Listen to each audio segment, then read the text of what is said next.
Hello beautiful people, Lingy here. Today's video is a tad bit different. We are in my sewing room today, and for this video you will need a sewing machine. You will at least need to be familiar with a sewing machine and at least know how to work it. For this video I will be showing you how to alter your dress pants. So without any further ado, let's get right into it. If you guys are new to this channel, be sure to subscribe for more videos. I do DIYs, outfits of the day, etc, etc, and let's get right into the video.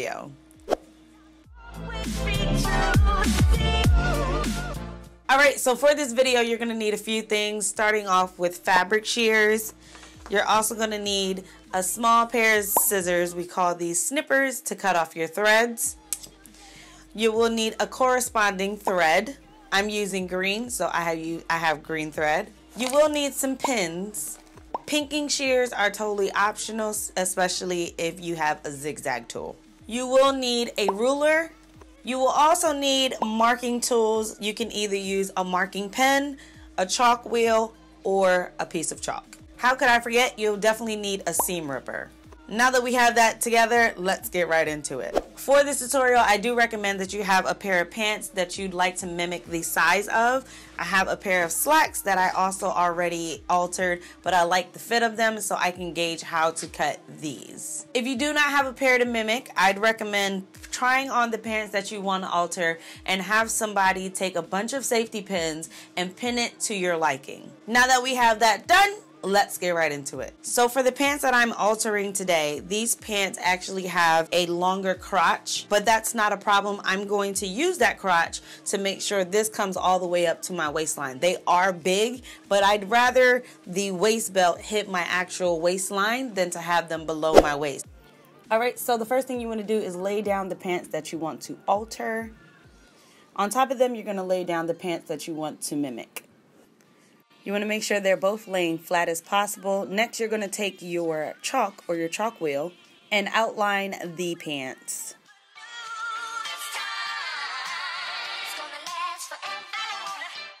After you're done, you should have a continuous line that looks straight like this. So next, I have to transfer over my markings, which means I have to read this on the inside because you'll be doing all your sewing on the inside of the garment. So I'm taking pins and just following the line that I just traced. After that, I turn the pants inside out. Alright, so now I'm going to take a piece of chalk and just go over the pins that I just put on the one side of the pants. I made sure to use a darker chalk, one, because you can see it, and then two, so I can transfer it over to the other leg. So make sure your lines are nice and prominent. Alright, so here's when we add a little bit of math. So from the crotch up, you're going to keep that same measurement. But from the crotch down, you have to divide it by 2. Only because you have to take it in on each side of the leg, the inner seam and also the outer seam. For example, if it measures 1.5 inches, I'm going to have to take half of that measurement and create my line, which is 3/4 of an inch. And now I have my new line with my new measurement because we'll be taking the other 3/4 of an inch on the inner seam. So now that you have your measurement, which is 3/4, you're going to take that measurement, 3/4, and then draw a line that's going all the way into the existing seam by the crotch. So I already knew that I was going to transform these pants into shorts or knickers or capris, whatever you'd like to call them. So I did put a safety pin on the outside, just marking where I like the pants to stop. So next I'm taking the measurement of the existing hem to where I want the pants to cut off.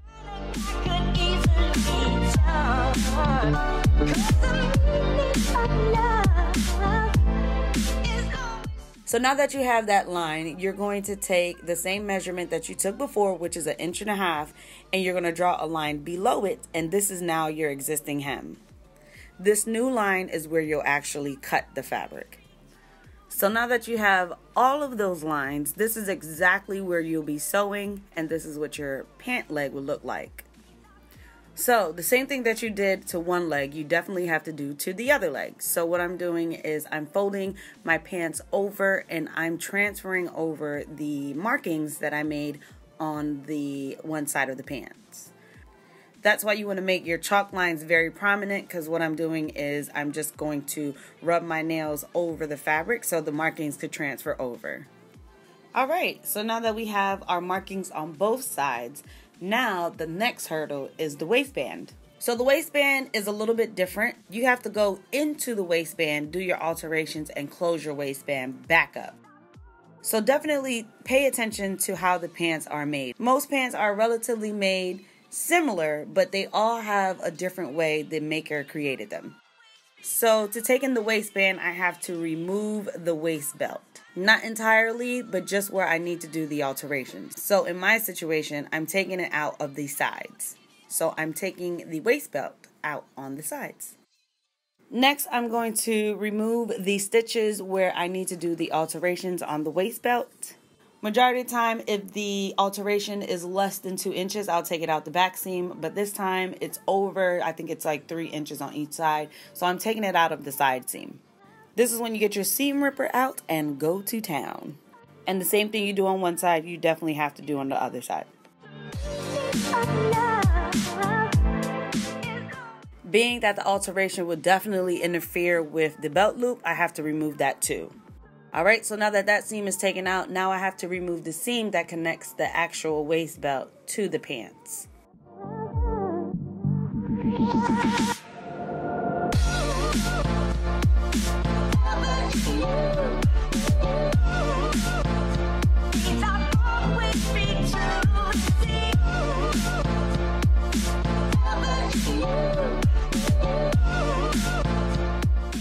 So now I can do my alteration to the pants as well as the waistband.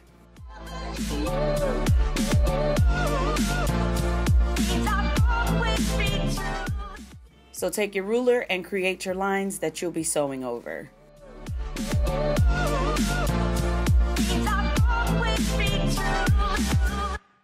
Then you want to take your pants, lay them on a flat surface, and pin the fabrics together.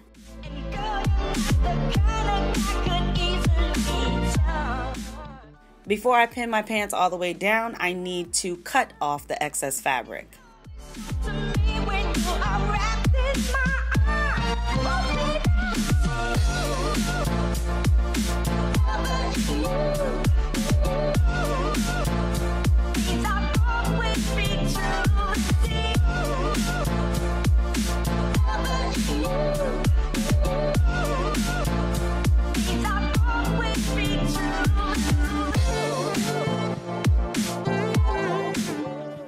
Make sure you do the same thing to the other side, and now you can pin all the way down on both sides, the outer seam as well as the inner seam.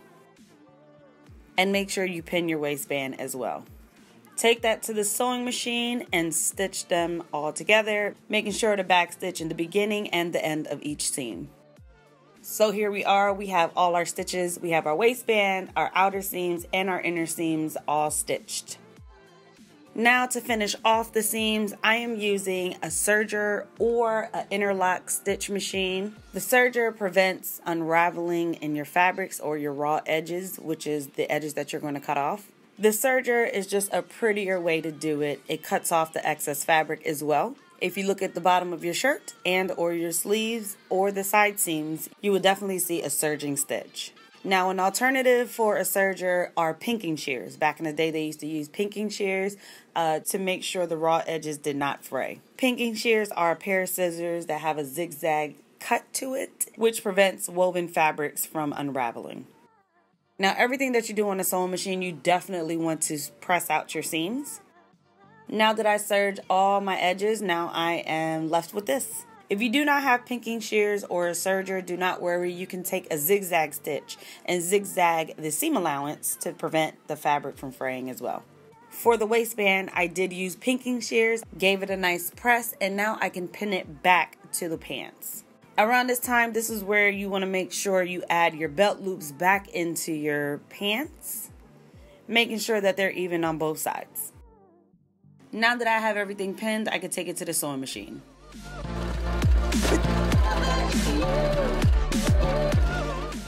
With that said, I'm also taking care of my belt loops and sewing them down as well. Like I said before, you want to give everything a nice press. Now that I have my waistband attached, I'm going to fold the waistband back over, press it, and take it back to the sewing machine to sew it back down. So to stitch the waistband down, you're going to do this thing which is called stitch in the ditch, which means you're sewing in between two fabrics that are already together. In this case, it's the waistband and the pants, and you're going to sew the waistband flap back down right in that ditch, making sure to back stitch in the beginning and back stitch at the end. Next, I'm going to serge the raw edges, creating my new hem. As I mentioned before, if you have pinking shears, that'll work as well.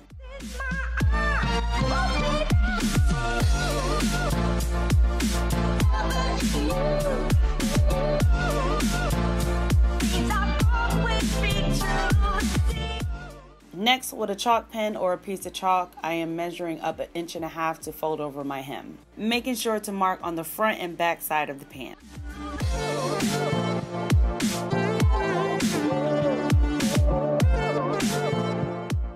Next, I turn my pants inside out to fold it up and give it a nice press. Making sure to press on that line that we just created.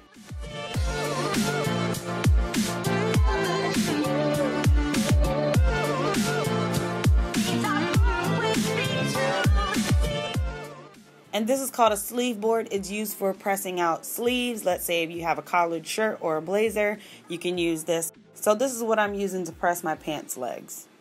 All right, after that's done, I'm pinning it down so I can take it back to the sewing machine.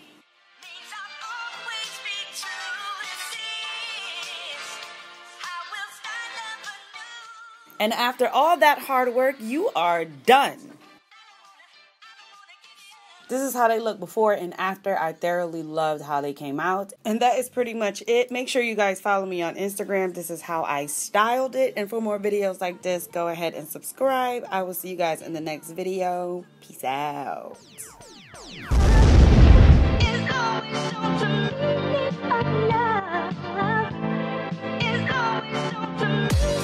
Love.